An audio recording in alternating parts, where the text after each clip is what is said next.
So back in October, a group of us shut down and occupied EDF's West Burton gas-fired power station for a week to be saved from the 20,000 tonnes of carbon. We need to stop complying and start defying. This is Darkcity Radio. One of the most concerning things about this is that the police seem to have been talking directly with EDF, actually helping them to sue us. This is Darkcity Radio.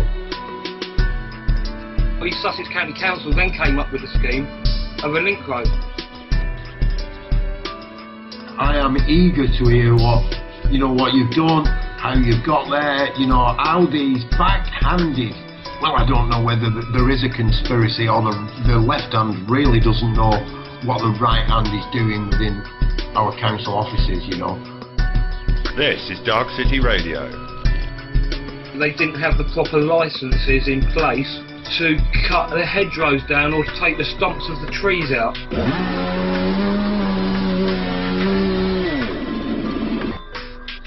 Public inquiry was, in my opinion, rigged. There was protesters in the trees. If you lower yourself to the level of violence, then the strongest person wins. And this whole state is controlled by a body of words created by the government, statutes and acts. We're policed by consent. And that means statutes and acts require our consent to be given the force of law. There's so many corrupt angles going on from this, it's unbelievable, it really is. East Sussex County Council are just bullying through. Well, good evening, folks. This is Resistance News, and I'm commonly called Bob Earthwise. Welcome to your news show, where you can netcast to all about your actions of resistance. And we're here every week on Darkcity Radio. DAs or direct actions drive progress, and whether it be from Rosa Parks on an Alabama bus to the tank man in Tiananmen Square, these are the people that have affected real societal change. We don't need someone to come along and tell us how to live in our community. We've got to make a peaceful, honest, honourable stand to the best of our ability to stop this going on.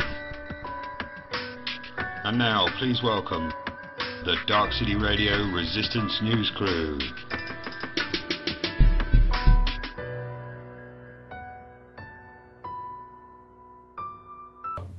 Having a really comfortable one. It's good to be back with you all again. And we've got some really interesting stuff for you today. Some really good news and some other news that you may well find useful in your lives.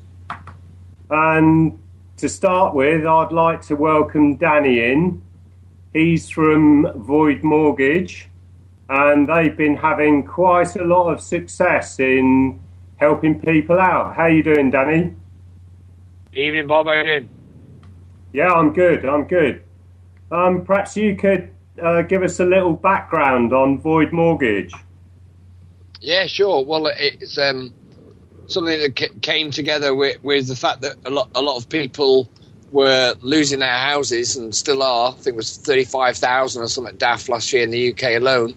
And obviously with the bankers being corrupt and fraudulent as they are, a lot of us are starting to get together and form a group which is called Void Mortgage. The website is voidmortgage.com. And, up and down the country we've got together and ensured that we've prevented some evictions. And the other week we had 5 in 1 week, and we were successful on all 5. Well, there were people served eviction notices, and you guys went along and helped them out? Yeah, absolutely. I mean, the thing is, when it comes to the end game with repossessing, or it's not even repossessing, is it? Because the bank's never owned the property in the first place. So it's a possession order made by a court, which is then followed up by an eviction order.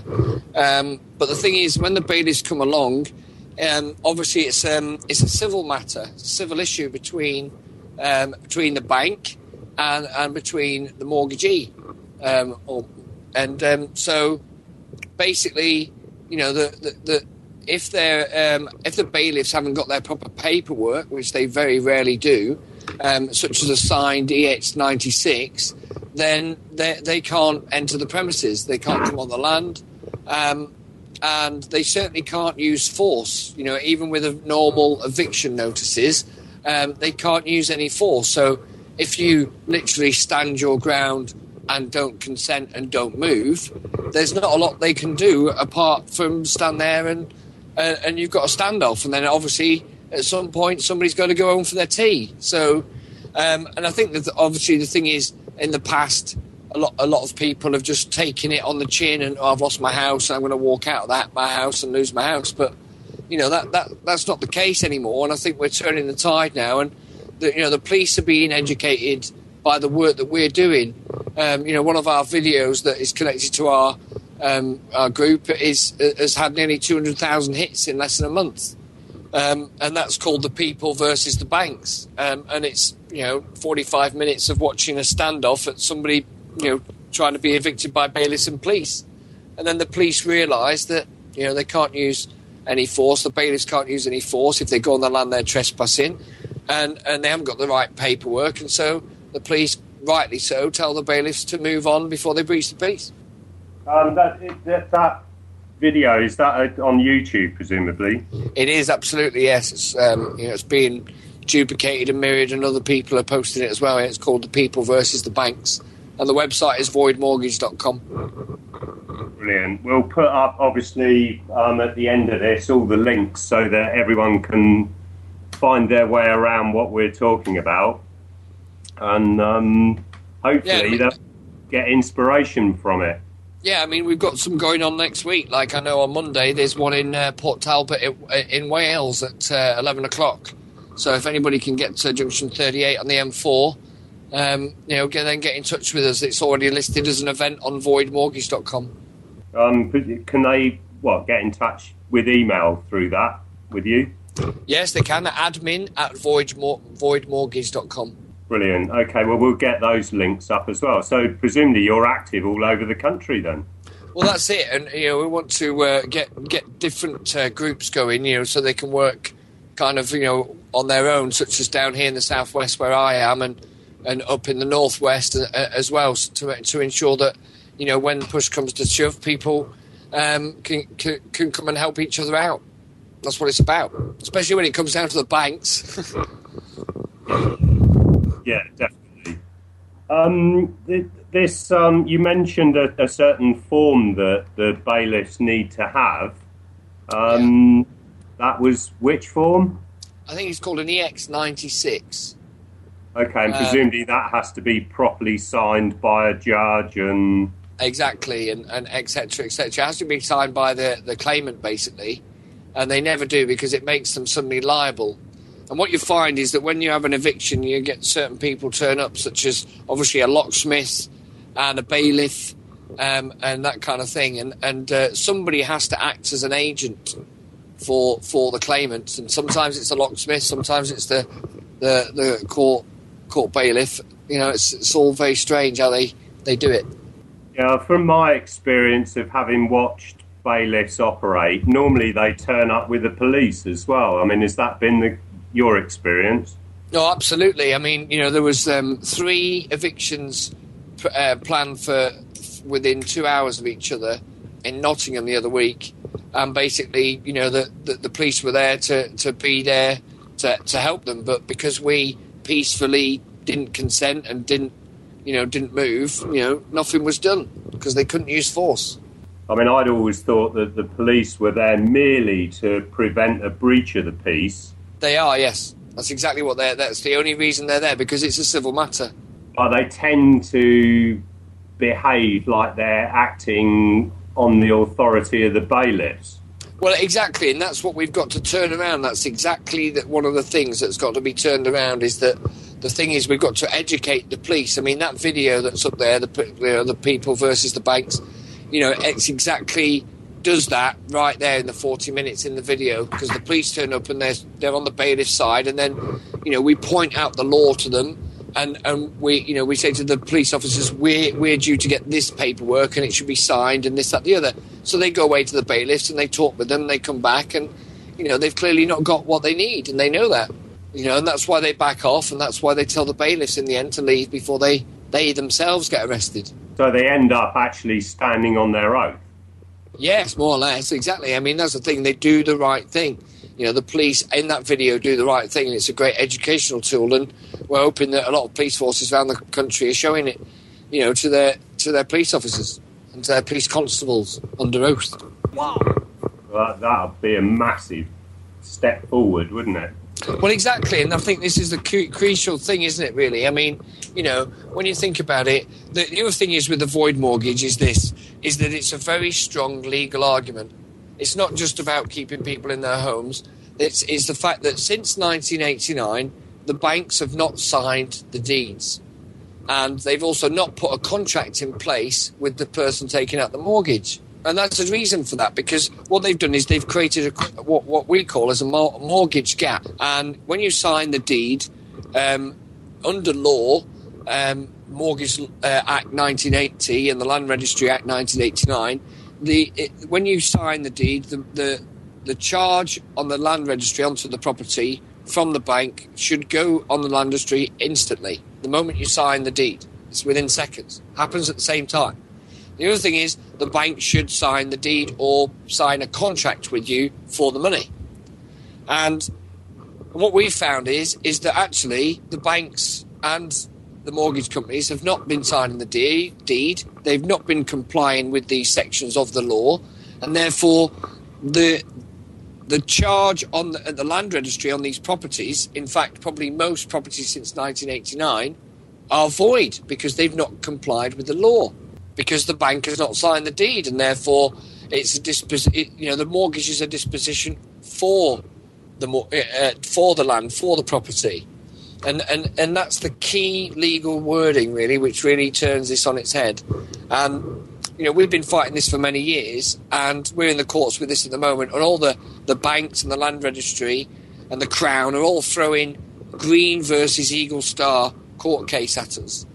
But we've made some progress with that, which could see that actual case law that they're relying on as their big defence could get kicked out as void, as it was when it was made in 2001, 12 years ago.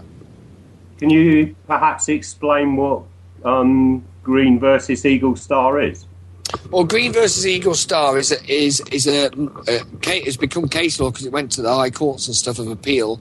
And a chap called Nigel Green in West Wales had a farm which got stolen off him in the end by Eagle Star because they, possessed it and evicted him and his family and his 2 young kids.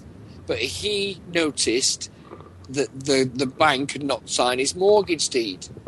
So he went to the courts, he went all through the courts with that argument that the bank was not complying with Section 2 of the Mortgage Act 1980 and the Land Registry Act, that they weren't signing the deed. And the thing is that this mortgage gap is it's all there for people to see. But anyway, he lost. He lost because even though he was right, sometimes when you get to a High Court of Appeal, and if he'd have won, it would have meant that all the mortgages in the last 3 years, as it was then, for a long time, still would have been void. And so the judge, as we've known in some cases, has said, or they call it the golden rule or whatever, but it's not in the public interest to make this judgment, because it would mean all the mortgages since 1989 are void. But obviously in our book, in my book, and I'm sure that in millions of other people's books, that actually such a judgment is in the public interest, because the banks have not been complying with the charges that they've been putting on people's properties. So we're trying to remove those charges because the mortgage is void. There may be a monetary claim, but it's unsecured. And that's the thing, is that we're turning the tide so that the banks can no longer give the threat of we're going to take your house off you, because, what they're going to do, they're not going to put anybody in it. Some of these houses have been empty for years and they've not been able to sell them. And they're all in negative equity and they've got to go all through the courts. And, at the end of the day, we've got to keep people in their houses. People are losing their jobs and up and down the country and on benefits, etc. and stuff. We've got to keep people in their houses. These banks are just, fictional fiat currency anyway. So, have it staying in your property has value, and that's what we try to do with void mortgage. How are you managing to change the Court of Appeal ruling then? Well, because we've looked into the Green Eagle Star ruling, and we've looked into the history of it and what happened all that time ago, and we found some judicial inaccuracies, let's say, with the process that route took through the courts.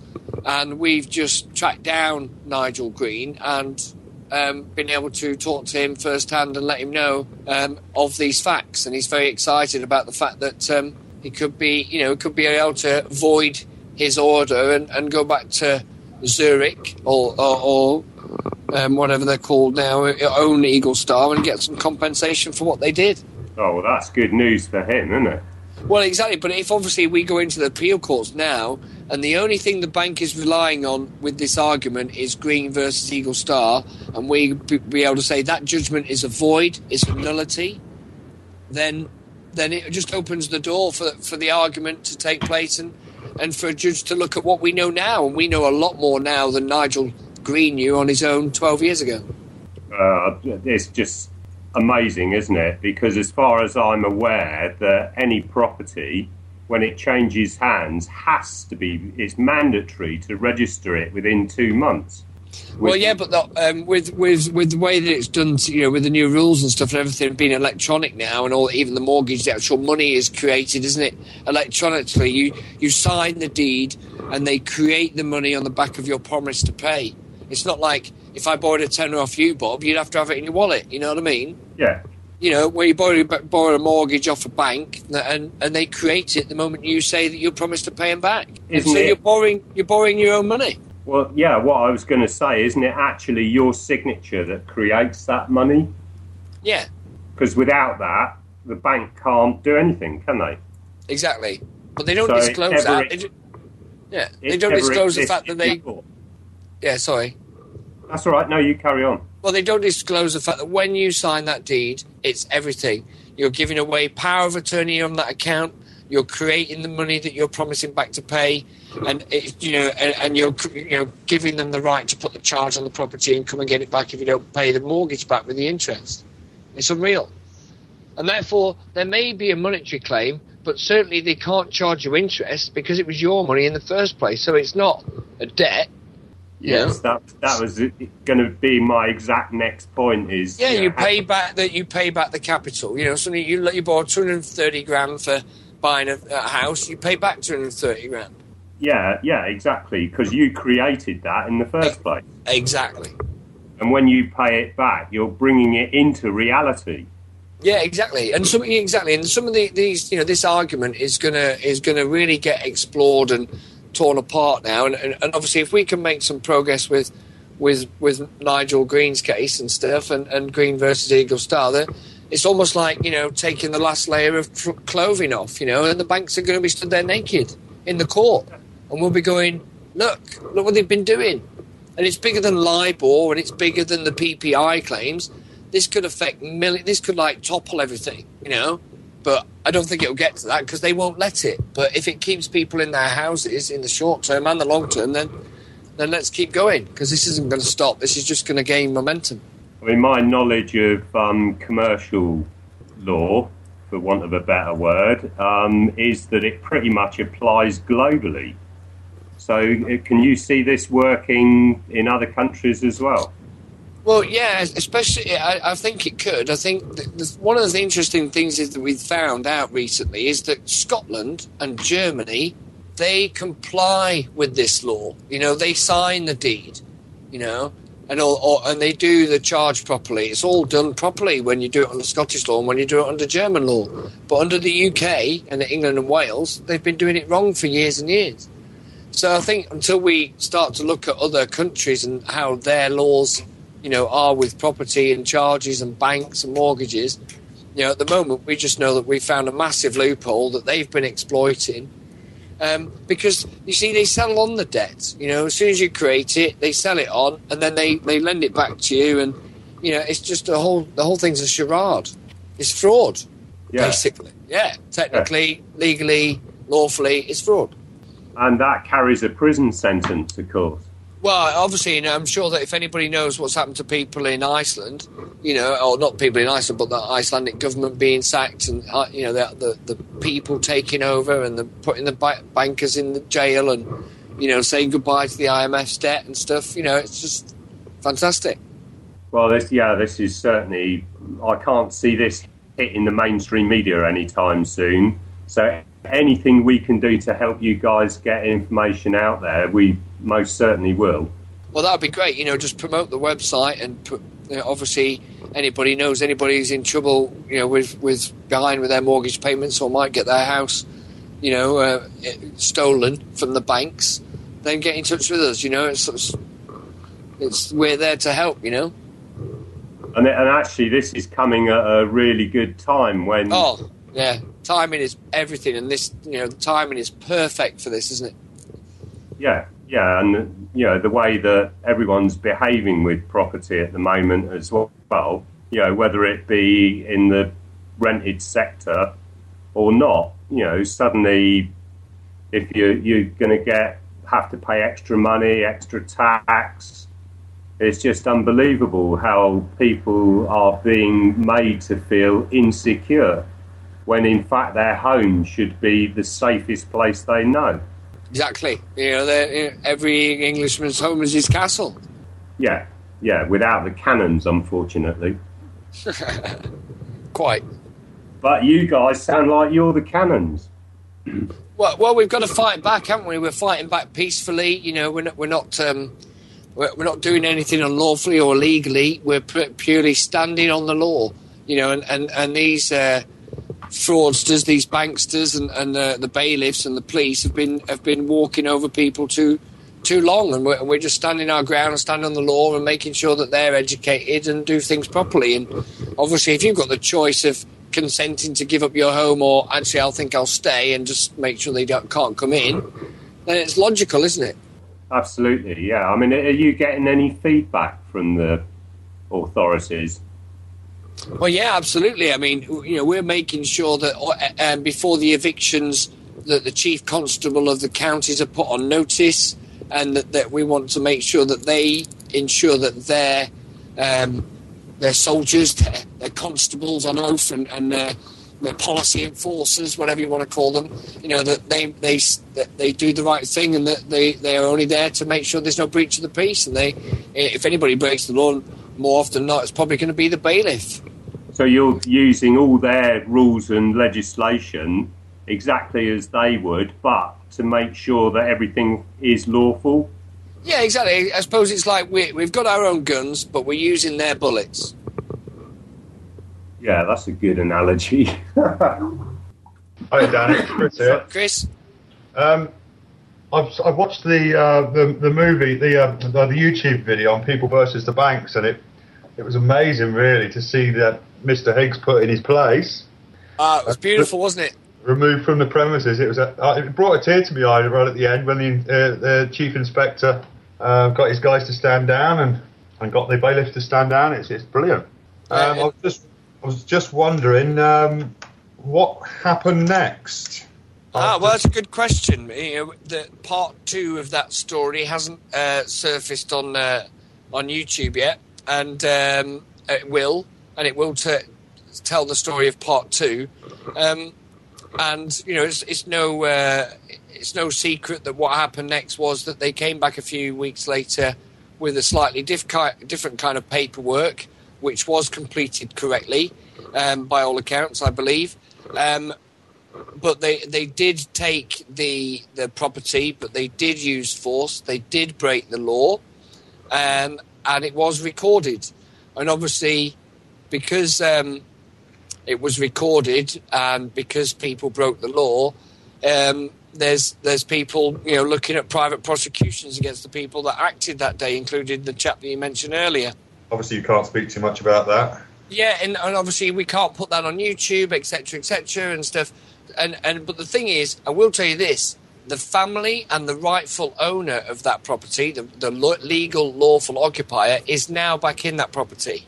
And even though they've been threatened with arrest from the police, they haven't been arrested. So the way to look at that is that if they had broken the law, they would have been arrested. Yeah. Their names are still on the deeds. They're still on the land registry document. So it is still there. They've still got a right to be in there. Exactly. Well, to me, it looks like this is, a story that is going to be well worth following, because it's going to be close to so many people's hearts on the way things are at the moment. Your website, does it have downloadable PDFs about this or anything like that people can get the information just so they can show their friends, because not everyone has access? Yeah, well, I mean, it's on Facebook. We've got a Void Mortgage page on Facebook and a group, Void Mortgage. We've now got the voidmortgage.com website, which has got everything on there. It's free to register.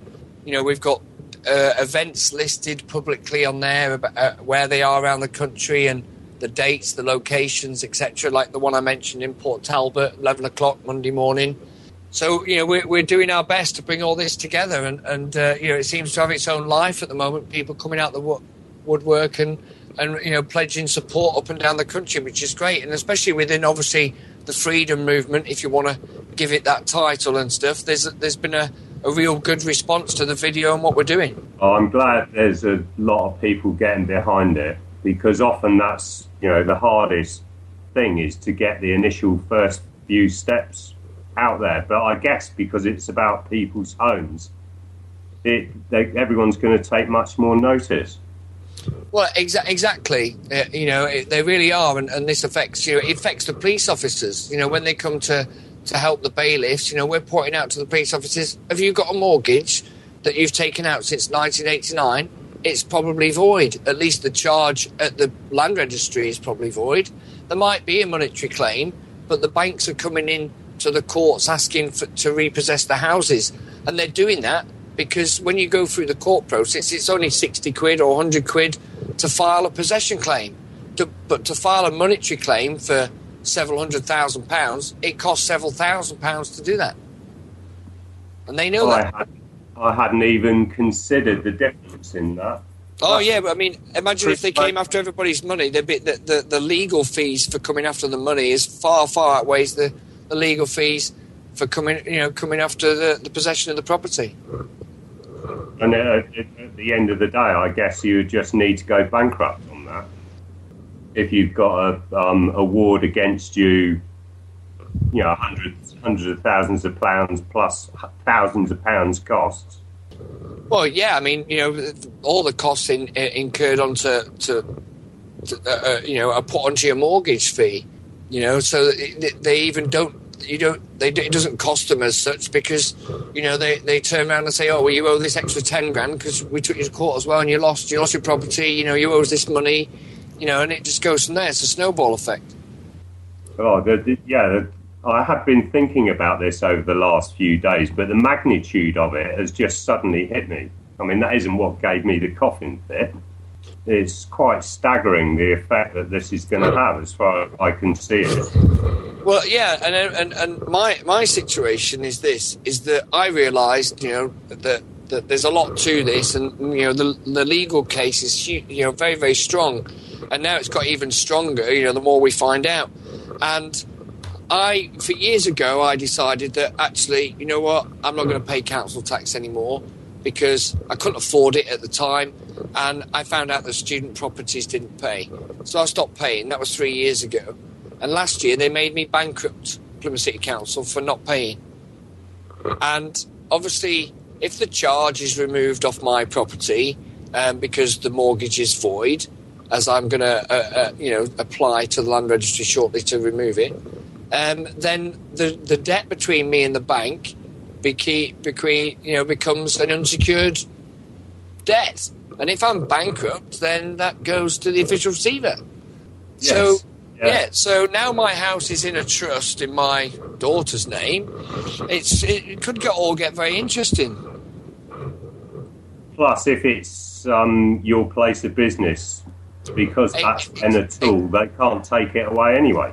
Exactly, and I've been in here for 15 years, and I'm I bought the house from a family trust fund. I mean, there's all sorts of things. It's they said, there's no contract, but there is consideration because you're living in the house. But I was living in the house for like 8 years before I bought it. It's just crazy. I mean, the length of time would give you reasonable grounds for possession anyway. Have you got any other bits about this that you want to express? Well, I think that we really want some people to get in touch with us. If they're in a similar situation and stuff, or if they want to be get involved with what we're doing. We certainly need support, and we're trying to set up regional groups, so that we can go to certain places at a drop of a hat and be there to support people. At the end of the day, people are being evicted from their houses at the moment, and we're making sure that they stay in there. One angle that just occurred to me, I mean, if all these mortgages are void and all the rest of it, any landlord that has taken out a buy-to-let mortgage, that mortgage would be void, and because he's not living there, he wouldn't have title to that property. It would be the people that had taken on the lease on it.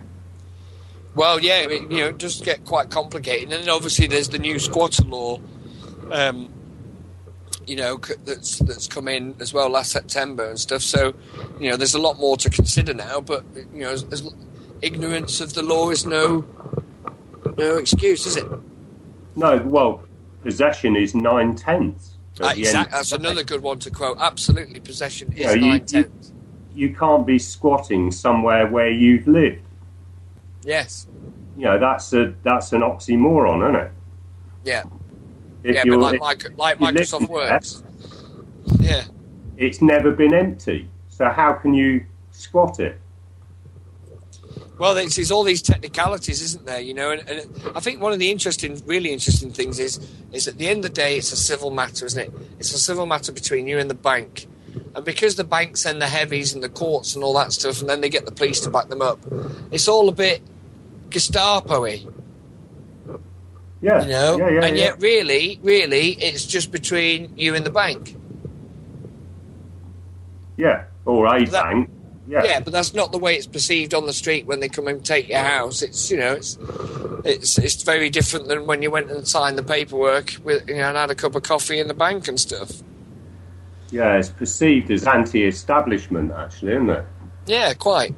And I think the thing is, watch like the banker Dave, the guy in Burnley, Dave Fishwick and stuff, and what he did on Channel 4, and I respect him a lot for what he's trying to do, and and I think that's one way to attract the banks and the system is to say, well, let's set up our own bank, a bit like obviously what Roger Hayes is trying to do with the lawful bank as well.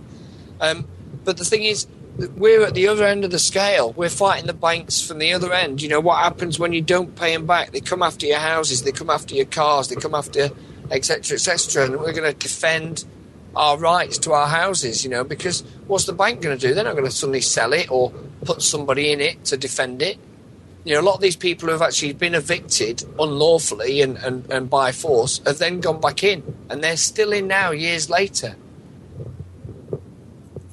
Well, that's a really good bit of news as well. I didn't realise that actually a bunch of this had been going on for so long. 7 years. Somebody I know has not paid their mortgage and they are still in their property. 7 years. When these people regain access to their property, can they get done for breaking an entry? Well, no, not really, because at the end of the day, you've still got the argument with the court and with the police and with everybody that the mortgage is void for a start. But the other thing is that a lot of these evictions that have taken place that we know of have all taken place using force, and the laws in regards to eviction state that you can't use force.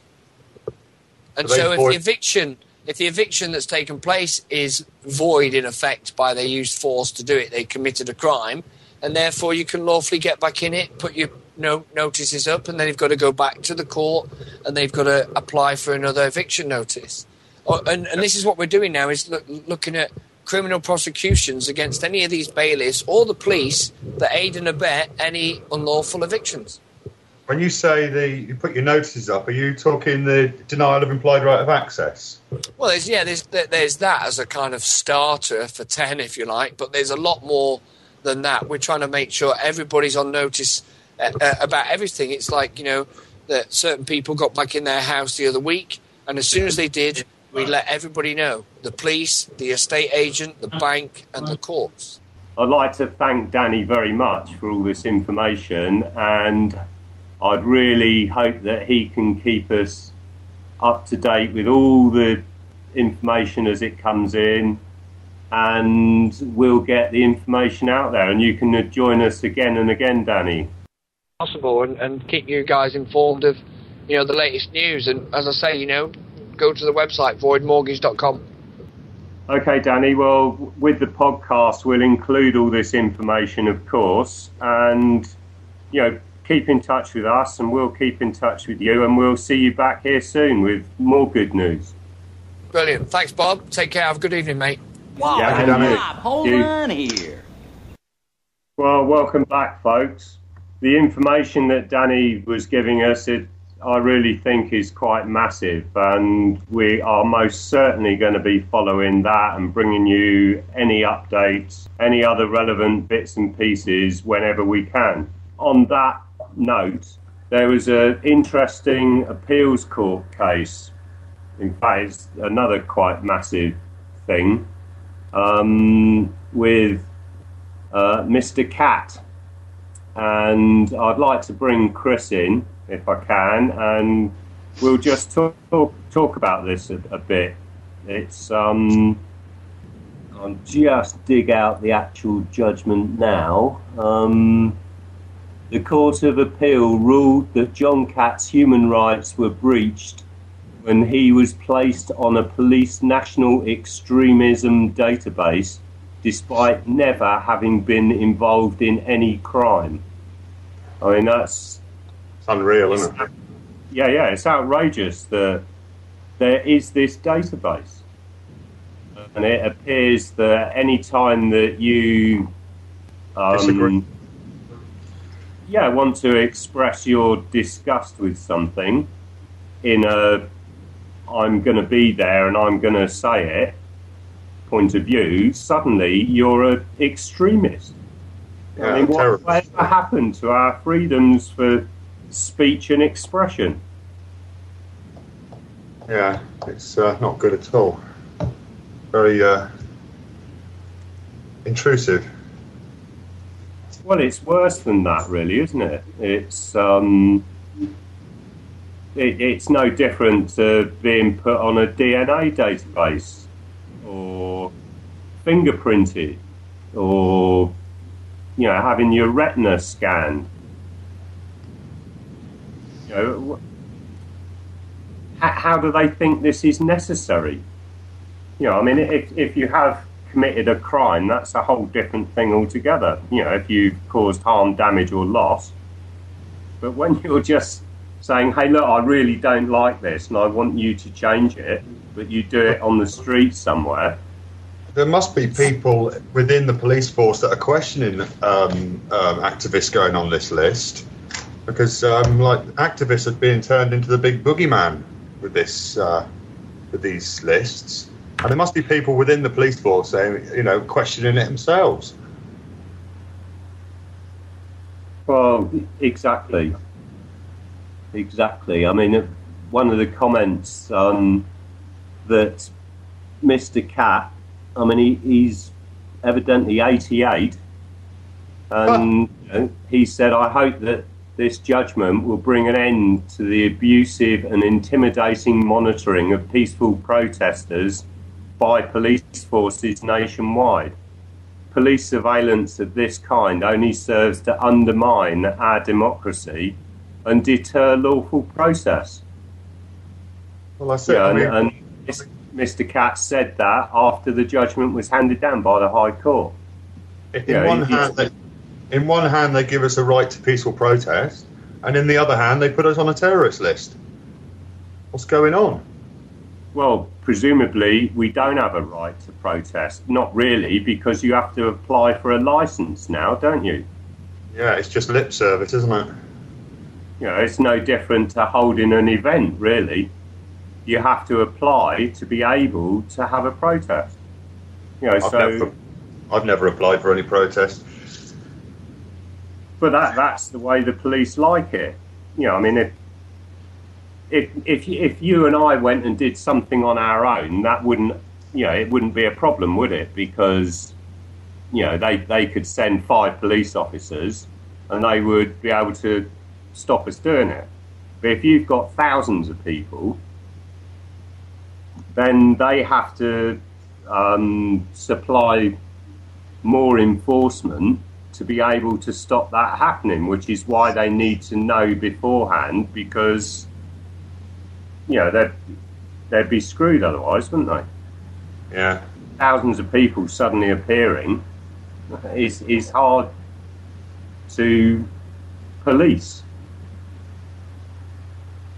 And I guess, you know, if you're on this extremism database and you're going somewhere, as are a bunch of other people, they would have half an idea of there might be a protest happening. Well, we've all seen the video of the coach. The coach?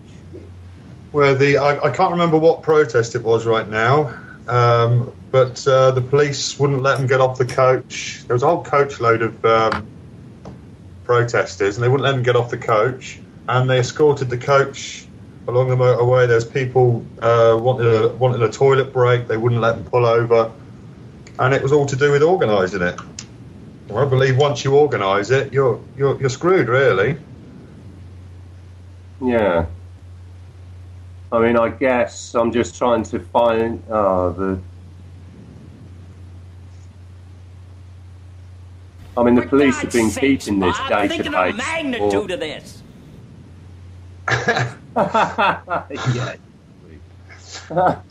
The police, you know, they've been keeping this for over a decade. You know, so how big is the list? And where is it? And what are they going to do about it? Because clearly, hardly anyone should be on it. And surely it should be accessible, shouldn't it, this list?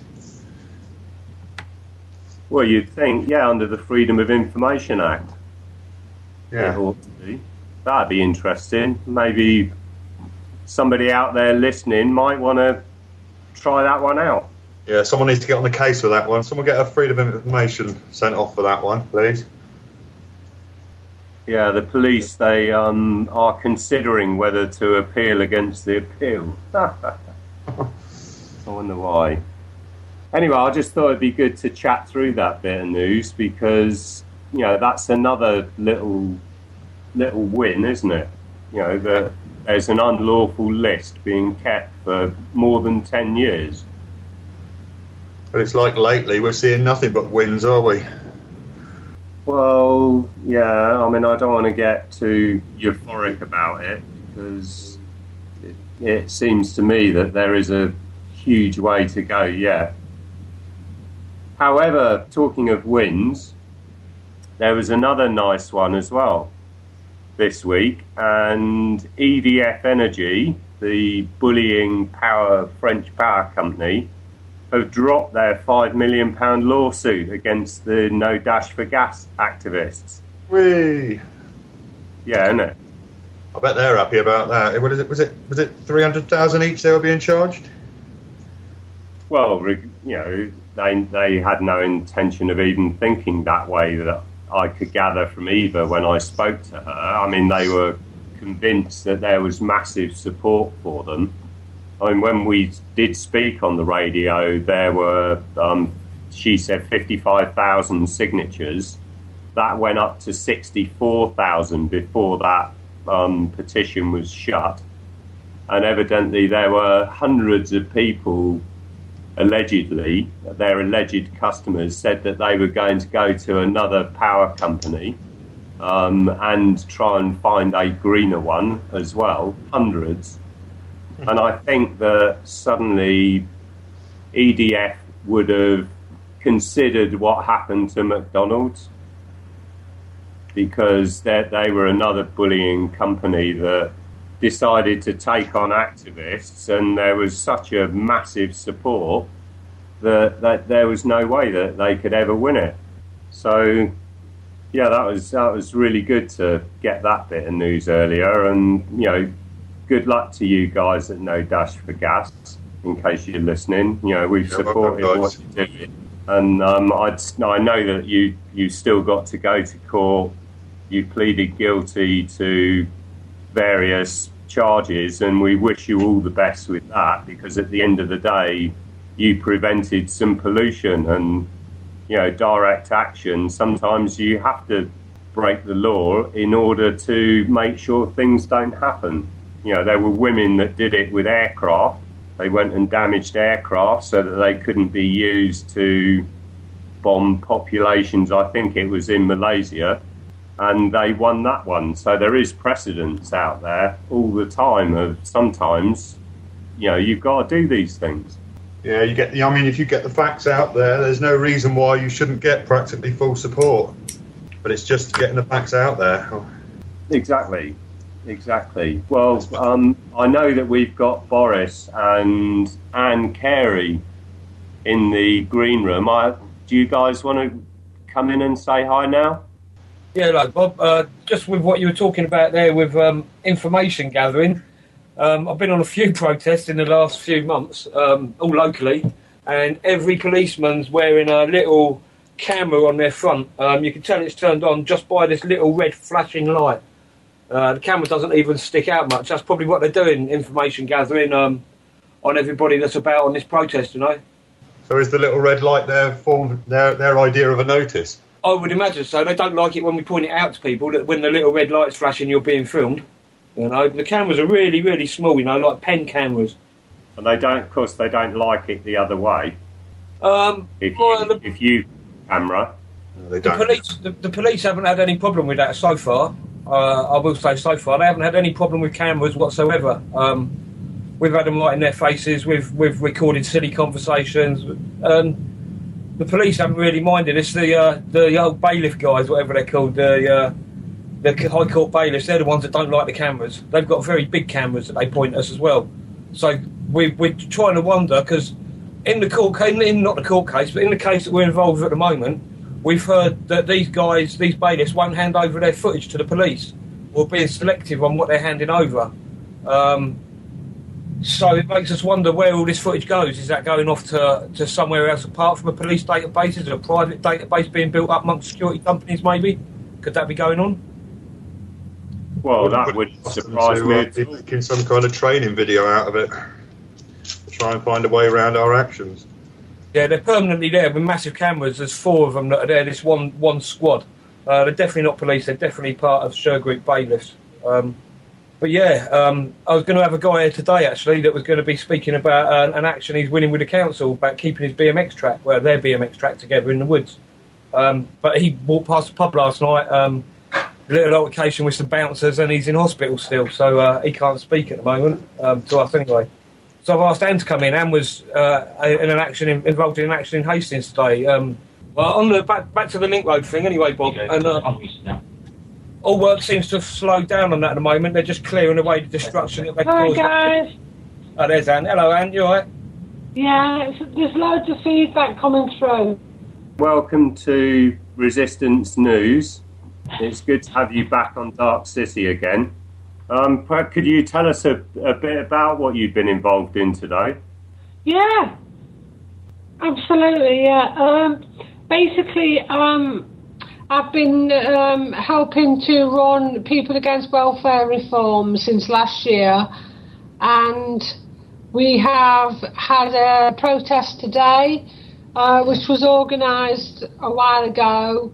Basically, it was hijacked by the Labour Party today and turned into anti-bedroom tax protest.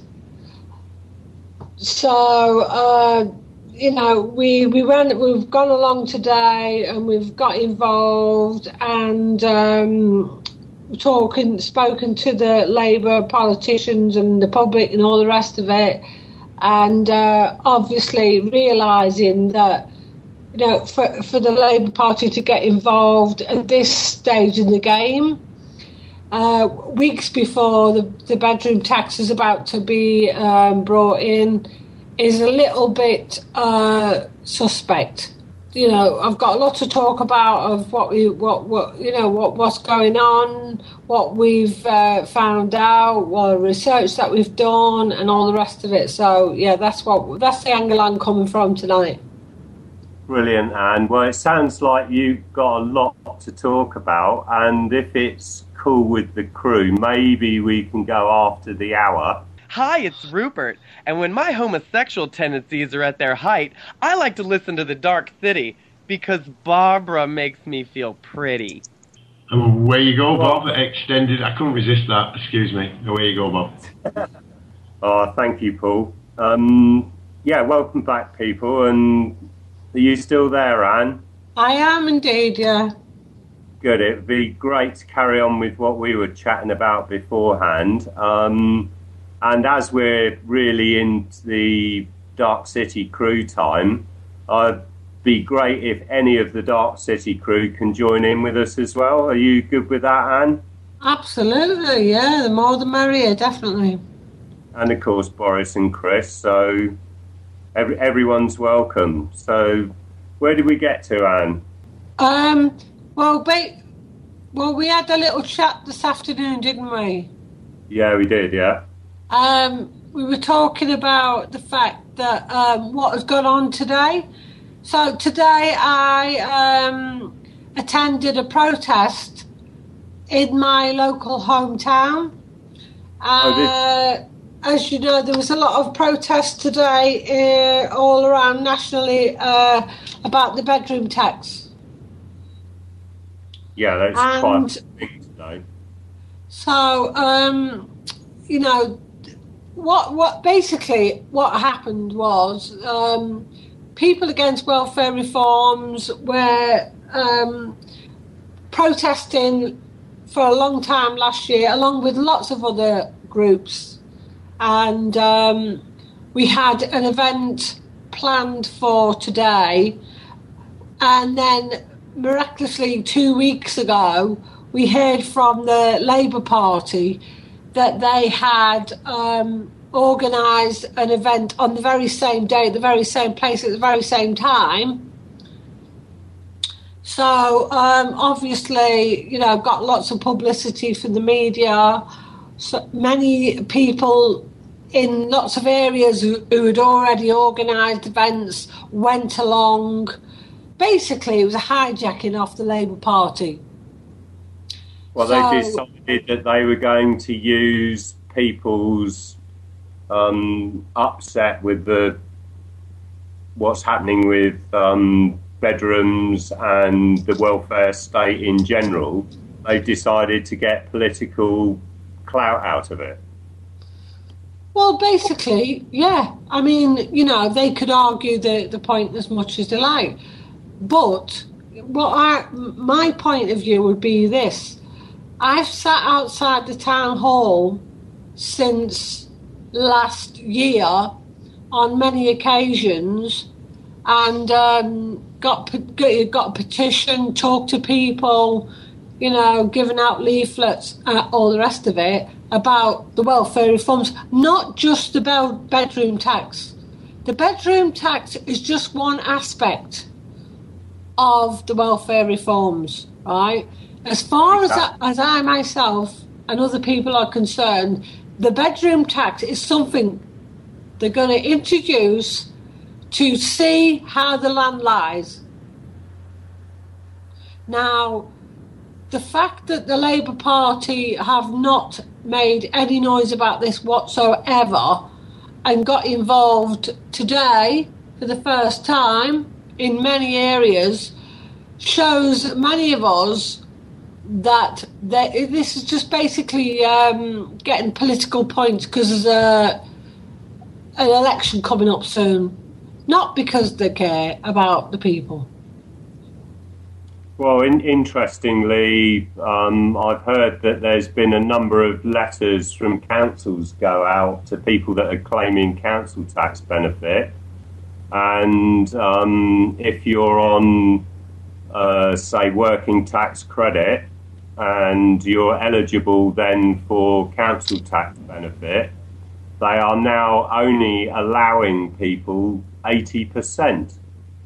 So that's probably, going to increase maybe up to £20 a month for somebody living in a Band B property on their own. And that's, that's another thing that certainly the Labour Party have not picked up on, and I would have expected that. In fact, I'm not sure any political party has.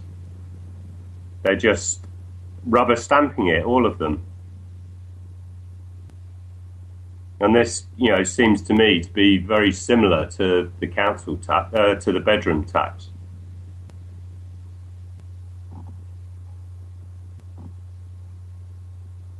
Are you still there, Anne? So is it me who's not here? Can you hear me? Yeah. We can hear you now. Right. So basically, you've got different things going on at the moment. Okay, you've got the bedroom tax. This is coming in April.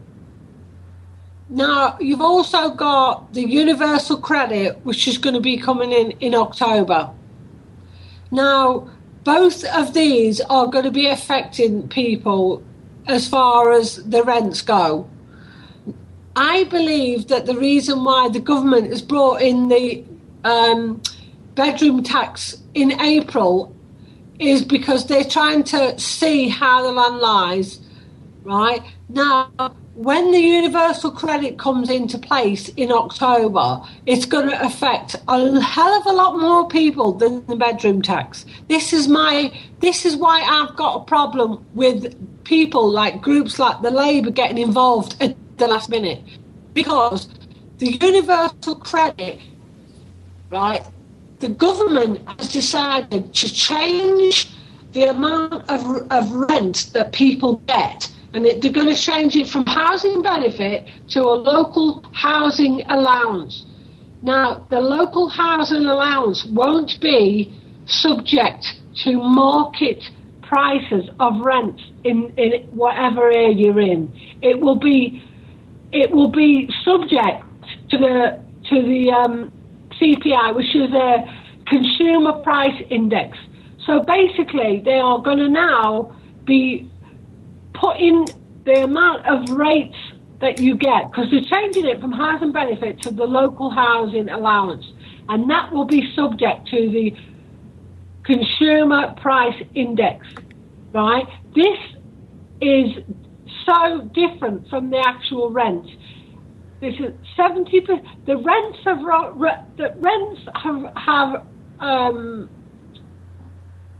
become higher since 1979 by 70%, but the CPI has only risen by 20%, right? So in October, there's going to be thousands of people in areas that are going to amount to millions of people who are not going to be able to afford the rents that they are being charged, right? So this government is making this bedroom tax something that people are looking at and focusing on, making a few concessions on as they have, without actually realising that the universal credit that comes in October will actually be devastating to so many people. And the fact that the Labour Party has decided to get involved in the protest at this point, when the bedroom tax is due in a few weeks, to me proves that this is all about strategy. It's nothing to do with any political party trying to make a difference. Well, interestingly, the politicians at Westminster gave themselves a 32% pay rise this year, and their overall expenses has gone up 25%. Now, surely their expenses at least are housing benefit. You know, if they're claiming expense benefit. And, you know, how many of these politicians live in one bedroom in their second home in London? Yeah. You know, the whole thing is quite frankly ridiculous. You know, that people that are supposed to be working in our best interests are doing quite the opposite.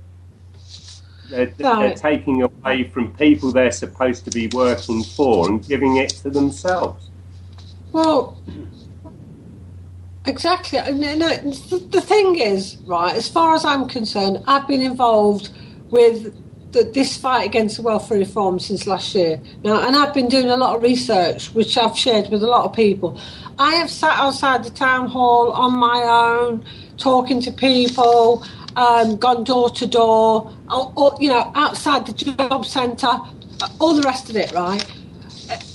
The bottom line is this, okay, is that, you know, this in. Now, there's 70 agencies that are responsible or involved with millions of people in the UK. And these agencies range from the Business and Social Fund, National Housing Federation, National Audit Commission, Macmillan, children's charities. There's so many. Every single aspect of society within the UK has been covered by an agency, right? They have been asked to put their input into what is going on and what they think. Now, all these agencies have sent memorandums, amendments to the government about what's going on.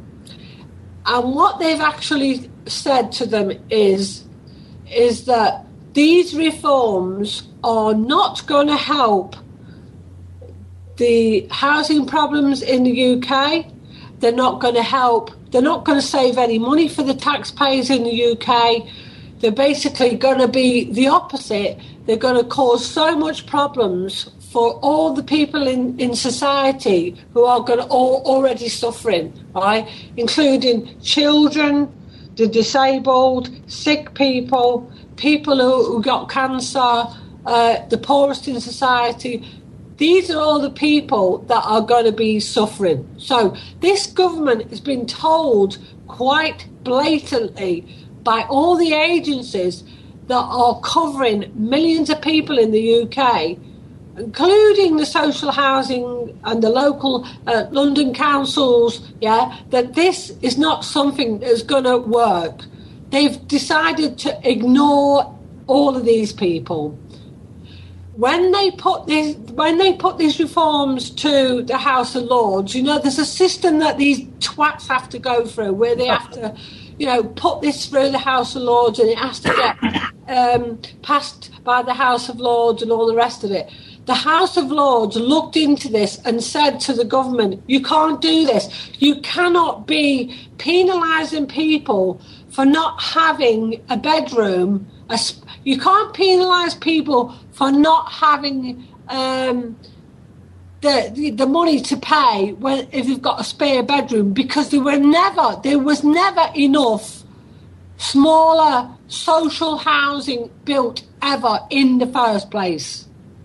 So, the end of the day, right, they're bringing in reforms knowing full well that they've got the advice from 70 agencies that actually represent millions and millions of people in the UK saying, you know, this is not good, you can't do this, this is going to cause problems. They've ignored everyone. In fact, they even ignored the House of Lords, right, who said you can't make amendments where you can't actually charge people for having one spare bedroom when there is not enough smaller properties to downsize to. And the government actually ignored the House of Lords brought the whole thing in what was called a financial privilege bill, which is some archaic bill that has never been heard of, and they brought this stuff in. So these people know full well what they are doing. They know full well that what they're doing is going to cause chaos, it's going to cause poverty, it's going to cause homelessness, it's not going to help the housing situation, it's not going to save anyone any money at all, but they're going to bring it in anyway. And at the end of the day, they've been sitting in the Commons, using the media, telling people that, the housing benefit bill's all out of control and, this is why they're doing it. The housing benefit bill has actually been 14% of expenditure for many years and that's hardly unchanged. And they're trying to pretend that it's getting out of control, right? And if they really, really wanted to make a difference about housing and how much taxpayers are paying, they would have gone along in November when Osborne had the opportunity to address a new law that was coming out called the FTT, which is a finance tax bill, which would have made sure that businesses in all areas and all countries actually pay what they're supposed to pay. Many countries went along with this and said we can't have these companies skiving and getting off of paying millions and billions of pounds of tax, right? And George Osborne decided to opt out of it, which would have brought in £70 billion to the UK. But rather do that, he would rather pick on the poorest in society and try and save £10 billion by making people do ridiculous things such as putting young children ages 3 in bedrooms with 13-year-olds so that they can bring strangers into the house to make ends meet. They'd rather do things like, make disabled people move out of homes that has cost thousands of pounds to adapt on personal needs. They would rather, put people in a position where they know fine well they can't pay these bills, but they'd rather charge them rather than just say, hey, we'll just, make the people who are rich pay the taxes that they are supposed to pay. And make no mistake about it, these people make sure that these rich people do not get any worse off. In fact, they make sure they get better and richer every single year, because they have actually lowered the basic corporation tax rate by 2% every single budget. The corporation tax rates have dropped every year, whilst normal people are suffering. The food bills are going up, the cost of living is going up, people can't afford to. That's why the food banks are sprouting up everywhere. These people are on an agenda. This is not something they claim that this is all about trying to make save money for the taxpayers, and this is all about making the housing the problems with the housing better. And it's a load of crap. They're basically using false evidence. They're lying, right? They stand in front of the Parliament and lie about what's going on. They stand there and say that that the housing benefit bill is spiralling out of control at £23 billion, right? This is rubbish. This has been constant of 40% of the cost of the sorry, I can't remember what I'm talking about. But anyway, this is the point, right? They're lying at every point of the way. And not only that, they've got opportunities where they could pull in that money and they're opting out of it. Right?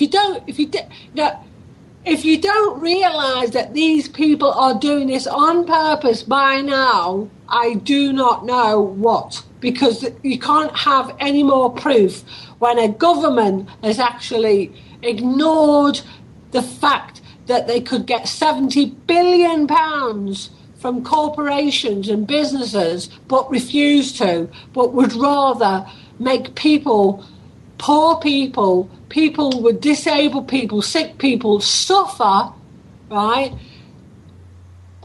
I have a little theory. I have a little theory about why they're doing this. If the police don't bust up, say again. No, I was just about to ask you to do this. You were if the cops go and bust up an illegal poker game, what is it that everybody does? They try and grab as much of the pot as they can, and I would suggest that the game is up with all the elite. We're on to them, and they know that we're banging on the doors, and they're grabbing as much of the pot as they possibly can. And not only that, they're kicking over all the tables and chairs so that it's going to make it hard for us to climb over all the mess to actually get at them. This is why they're creating all this chaos in society, through benefits, through changing the way the police operate, through throwing in more and more and more rules and legislation, and all this kind of thing is really just creating a chaos so that it makes it difficult for us to come running after them. And meanwhile, they'll have grabbed as much as they possibly can and created as much confusion as possible.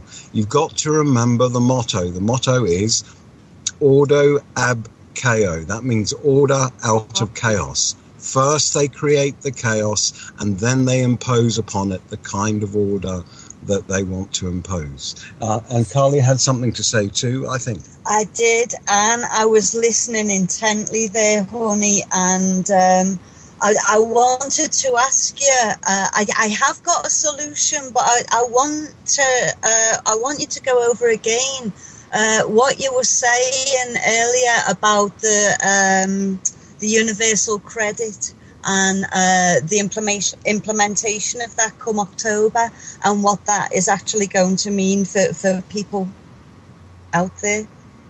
Please, honey. Yeah. Okay.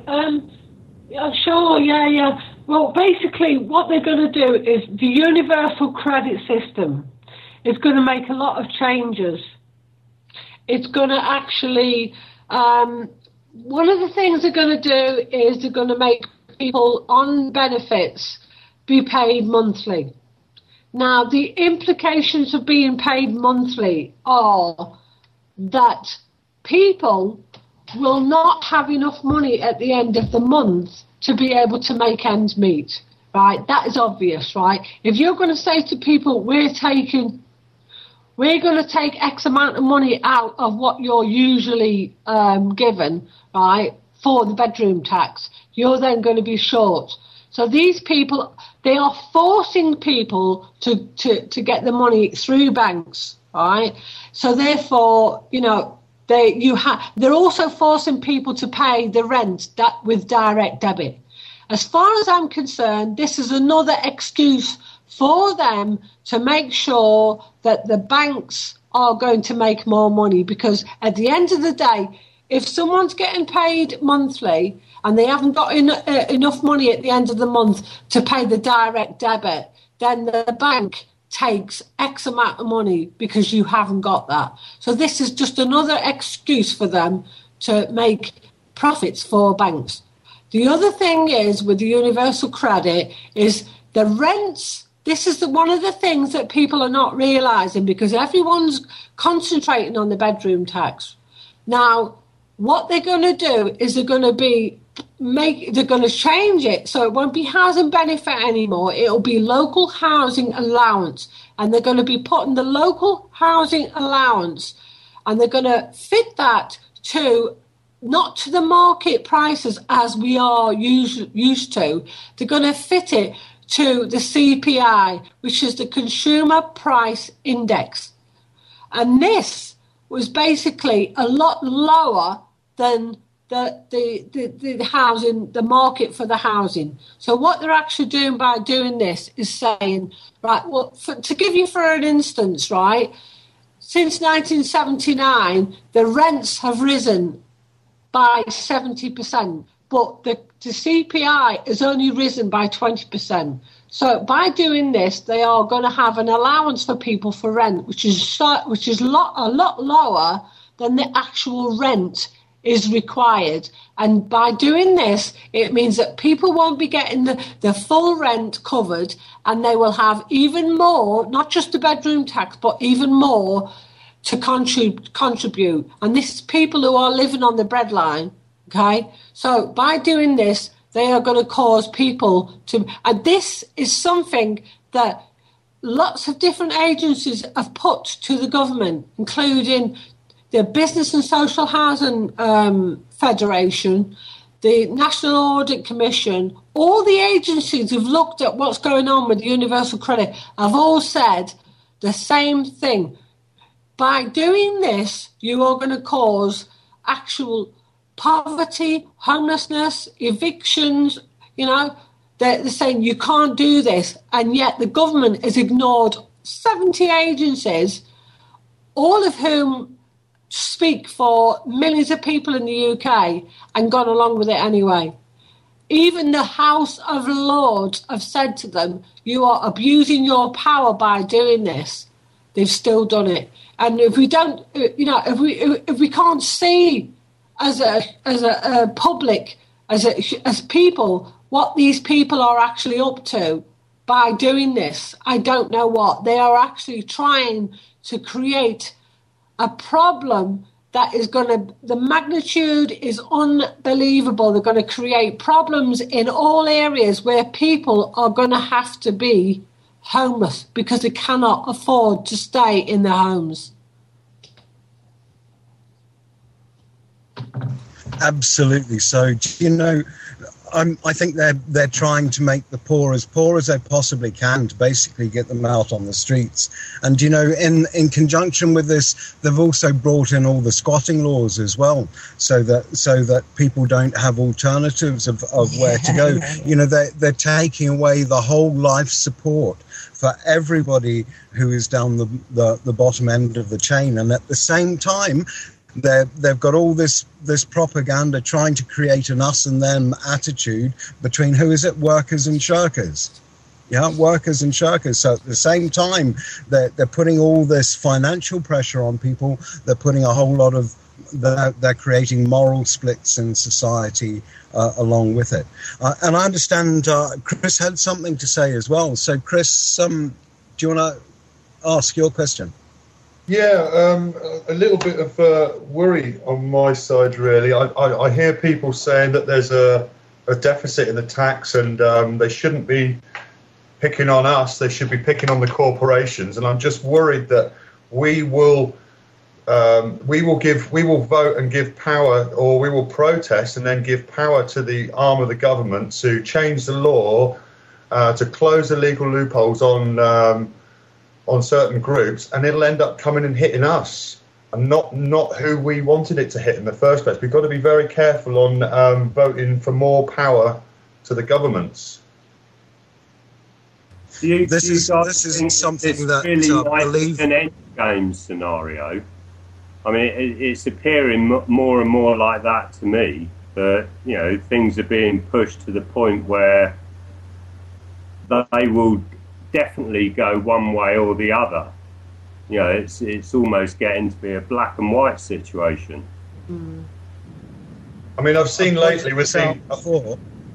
But I think that that actually maybe they're sitting up there saying, how bad do we have to make it before people actually get off their arse and do something about it? I've got a question. Has anyone here heard of the Local Authority Act 1888? Is that what it's called, babe? I think something like that. Something along those lines. I'm searching for it as we speak. But this Local Authority Act 1888 has a clause, and I will give you chapter and verse before the end of the show. And this clause says that all duties and liabilities of the people of a county shall become and will be the duties and liabilities of the council of that county. that clause has not, to the best of the researchers' research, and all credit to Simon Spaniard for this. That clause has not been finish it off, unfortunately. Now he's had to go. Paul, we can hear you. Have you got something to say? No. Okay.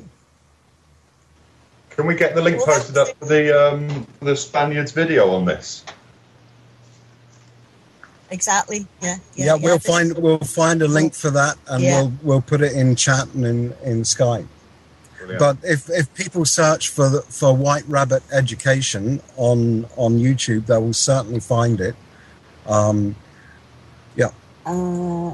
Local Council Act 1888 or something like that. But we'll get it chapter and verse before the end. Okay, but that's the solution. They hold the duties and liabilities. The county council holds the duties and liabilities of the people. So that's who we bill. And we were reading today that this was even recognised by a solicitor. Yes. What was that message? That was from our friend Holy Bear. Oh no, it was the Rev. It was Phil Dawson on Facebook. Has had that one confirmed by a solicitor. He posted on my timeline today. And I'm just looking for it, so yeah. Susan, is the same sort of thing happening in Australia as we've got happening over here? Have they got putting pressure on everywhere?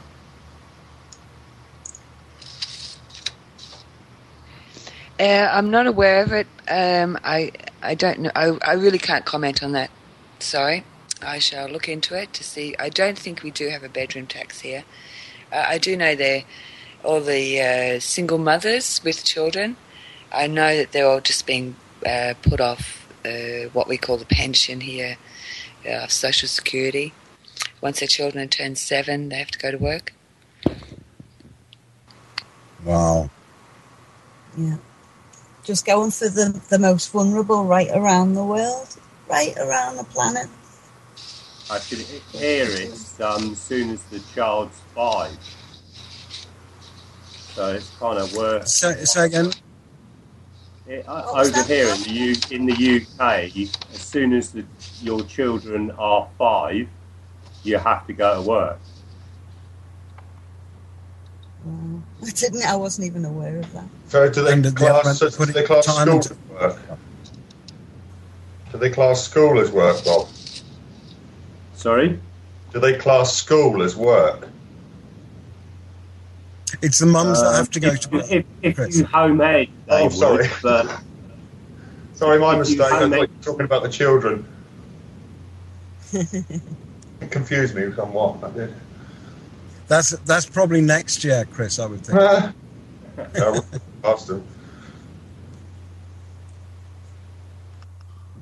So yeah, every level.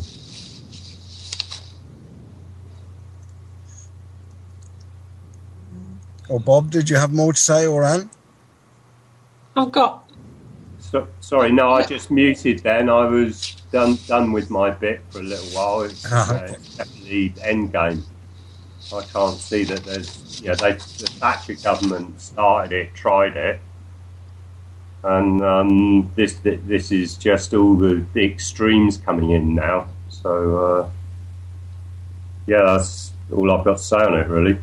I see the end game as they want us to vote for more power to them. And they're coercing us into voting for something slightly better than what we got now, which will give them more power. Surely it's up to us then just to completely turn our backs on them and their systems and entirely disempower them. There are fucking millions of us, for God's sake. Yeah, but you see, they've got. What we have to do is turn around and start growing our own food and refusing their authority. And as much as they come and beat us up, so there's fucking millions of us. That's Remain right. peaceful. Once people realise there's a two-party system, then they'll realise the solutions are just from the same government. It's whoever you vote in, it's the same government. You need to realise this. Well, that's It's a fraud. That's why you've got to disengage with the system altogether. Entirely. Don't vote. Don't have anything to do with that system. And wherever you can, just find your own ways of doing things that are not part of the system. Start to make community around you. And this is what we need to do: is start taking. Look after each other. Realize because we're all we've got. Realize what our existential needs are: food, shelter, clothing, warmth. These things take care of our existential needs, and find ways to be independent or interdependent. Yeah, that's it. And that includes single mums and disabled people and dying people and all of that. You know, they need us more than anybody else does. So fuck it, let's just get stuck in and muck in together and do what needs to be done, and fuck them. And the first thing you need in order to be free is to be healthy. Well, one good way is do away with a lot of the stress. And one way to do away with a lot of the stress is to disengage as much as possible from their system. And certainly disengage from their television, their propaganda, and disengage in every way that you can. Re-engage yourself with the people who are around you. And find someone else to clean your teeth with. I think... Yeah, what I think is that what I actually think is that these reforms that are coming in now, I mean, they're so bizarre and blatant and ridiculous that people are starting to actually realise. You know, I think in the UK we're at a point now it's make or break. To be honest, now if they can bring in reforms that are going to affect people with cancer. They're bringing in a new reform that says people with cancer can't get any financial help for the first 6 months.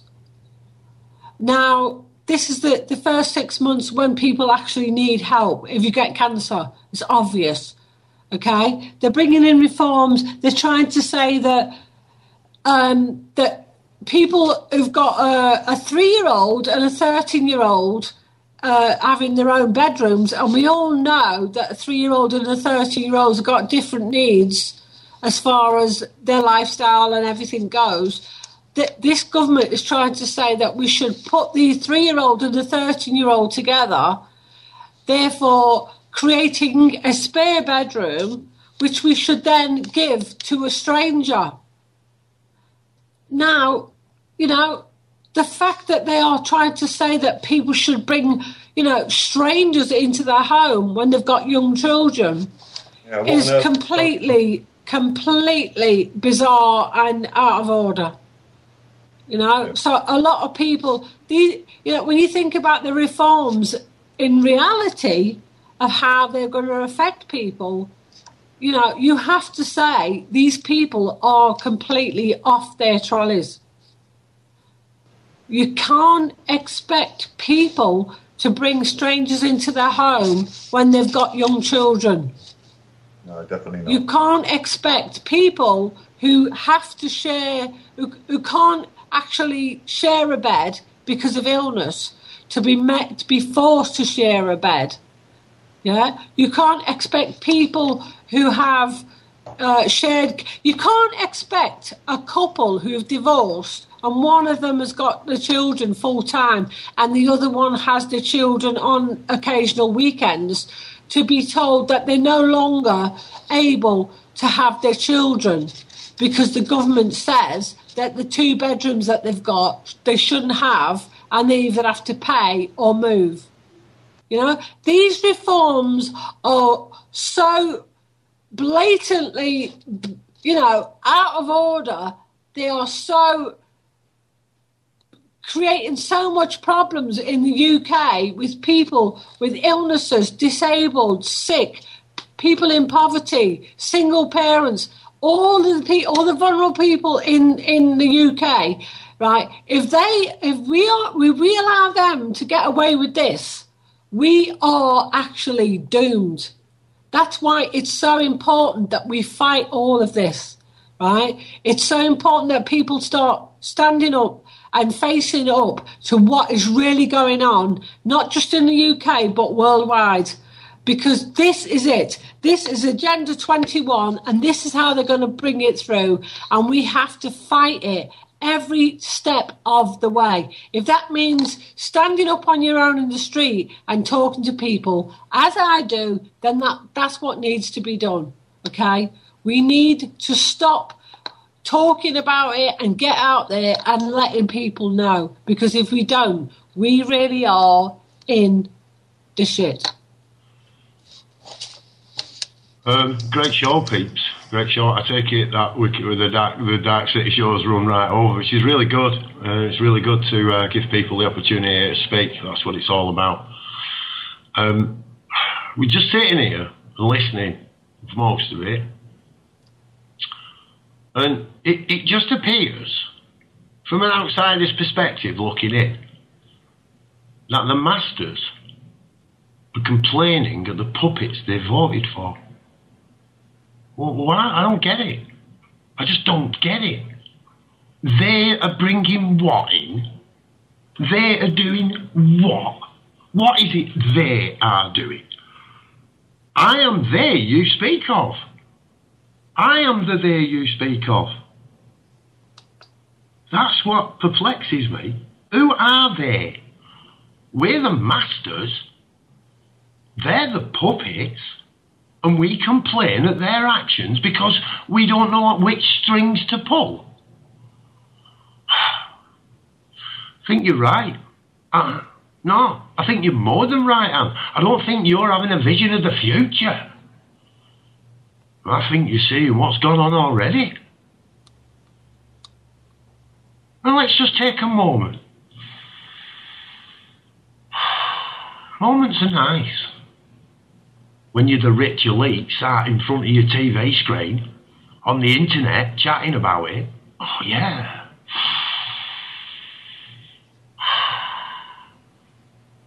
I kind of like to think I can see things on a bit of a more worldly perspective. You know, like, rather than these, well, what we like to call in the old days, giant swirly thing alert. Caution, giant swirly thing alert. Emotional, social drama sucks you right in before you know what you're doing. You've given your energy, your power, your consciousness, your will, your time, your energy, and before you know it, every moment that you're out of your life, you're old, you're withered, you can do no more. Enjoy it. Enjoy it. I heard Zach say, Zach and Watts Army, give us some music. I heard him say it. What's the worst possible scenario? I can't remember exactly what he said. I don't want to misquote him, but I want to credit him for putting the idea in my head. The worst possible scenario. Right, the shape-shifting, reptilian, New World Order, rich elite Goldbergs, right? They blow up the planet and wipe us all out. Is that such a bad scenario? You know, would it be such a bad scenario? Really? Because like Zach said, it's going to be a blast for me. I'm going to transcend beyond this space and time into realms beyond what I can even ever begin to imagine. So yeah, it just sounds like, I don't know, it's only where I'm sat, it's only where I'm listening from. I've been mistaken more times than I've been right. It just sounds like that the puppets are getting blamed because the masters have forgotten they pull the strings. That's what it sounds like.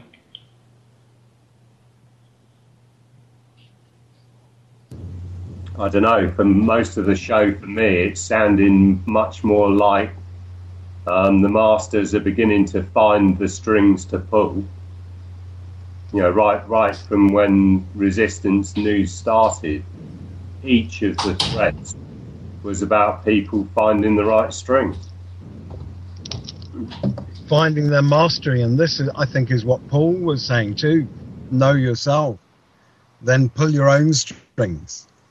Although we have to be careful because I think there's an NLP book called Pulling Your Own Strings. But that's a whole nother story, isn't it? Don't be careful, I say. I've been looking for a group. I don't know what group I was going to be in. I haven't made any secret about this. I've looked at all these little groups and I kept seeing all these people trying to create unity through division. It made me more confused. I thought, I don't need to be confused.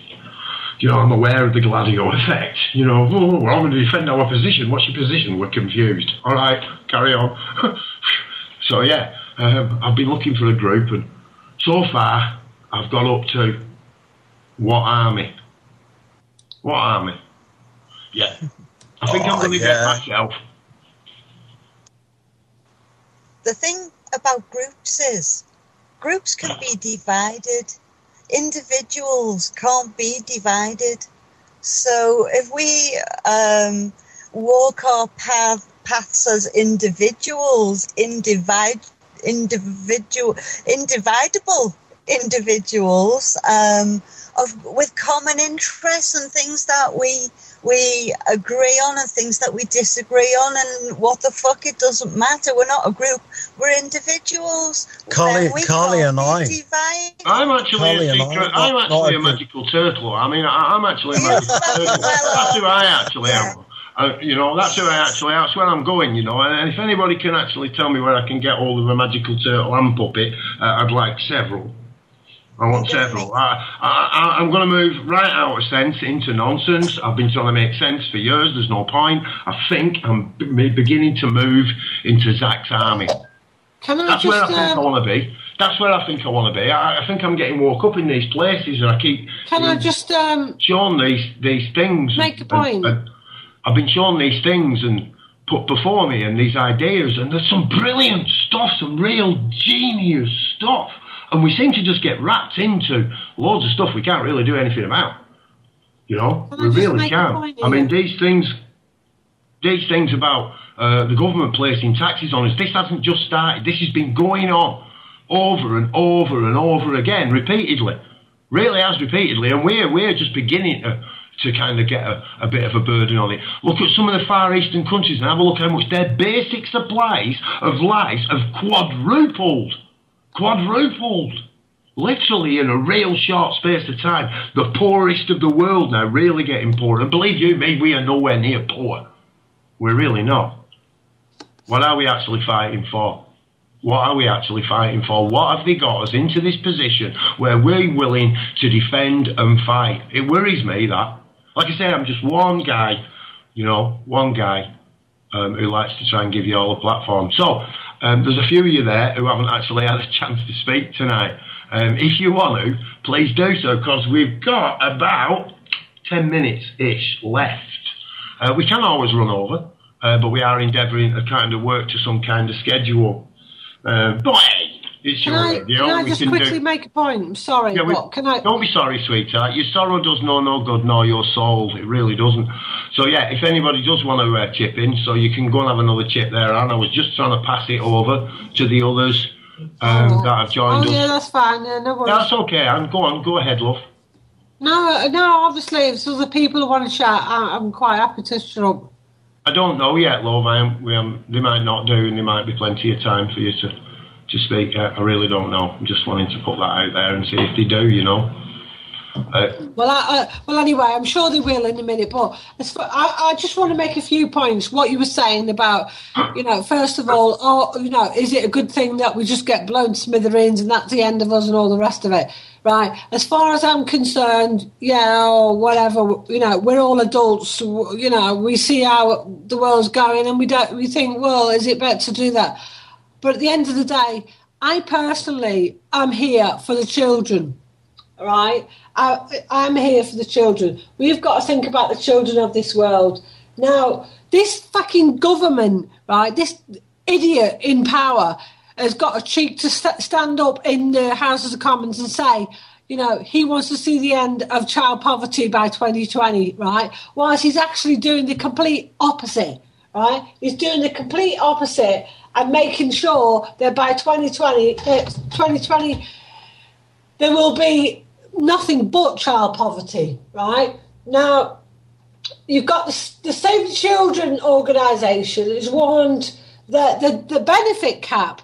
Now, you've heard about the benefit cap. They basically decided that there's only going to be so much that anyone's going to be able to get, disregarding of where you are or what area you're in or the market rents or anything. So people like in the likes of London who are paying private rents are not going to be able to stay there, right? So if you've got a family with 3 or 4 kids, you are going to be in the shit. And the other thing is that the fact that they're bringing in sanctions in October, which means that if people make a mistake on their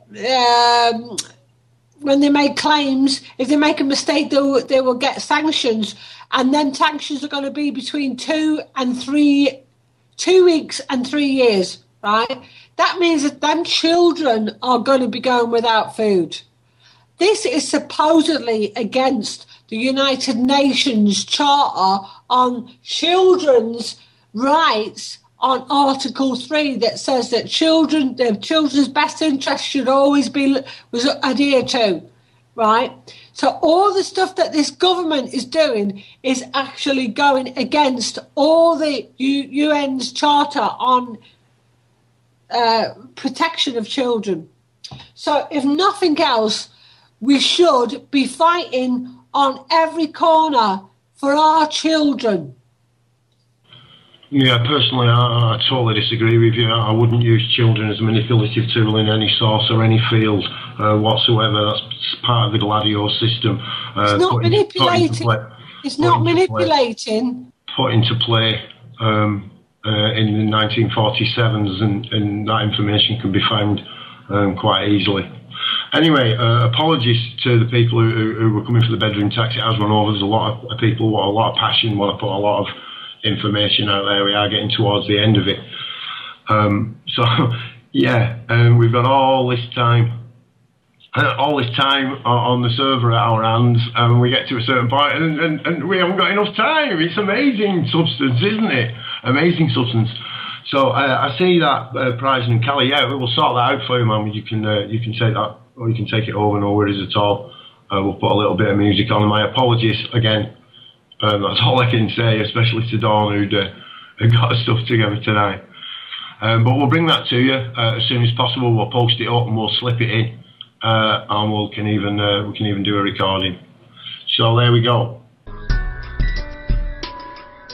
So back in October, a group of us shut down and occupied EDF's West Burton gas-fired power station for a week to be saved from the 20,000 tonnes of carbon.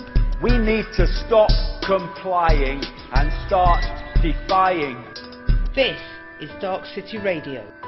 One of the most concerning things about this is that the police seem to have been talking directly with EDF, actually helping them to sue us. This is Dark City Radio. East Sussex County Council then came up with a scheme of a link road.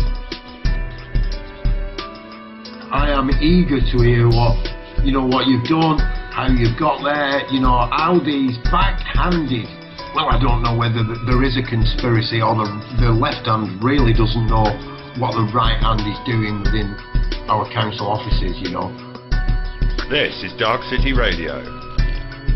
They didn't have the proper licences in place to cut the hedgerows down or to take the stumps of the trees out.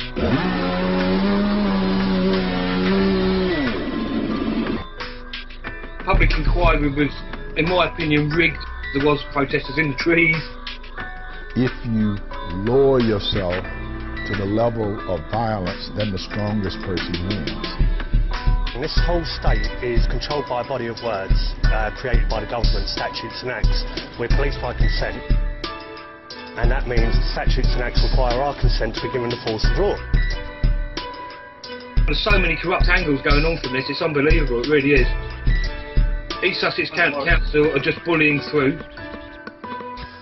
Well, good evening, folks. This is Resistance News, and I'm commonly called Bob Earthwise. Welcome to your news show, where you can netcast to all about your actions of resistance. And we're here every week on Dark City Radio. DAs or direct actions drive progress. And whether it be from Rosa Parks on an Alabama bus to the tank man in Tiananmen Square, these are the people that have affected real societal change. We don't need someone to come along and tell us how to live in our community. We've got to make a peaceful, honest, honourable stand to the best of our ability to stop this going on.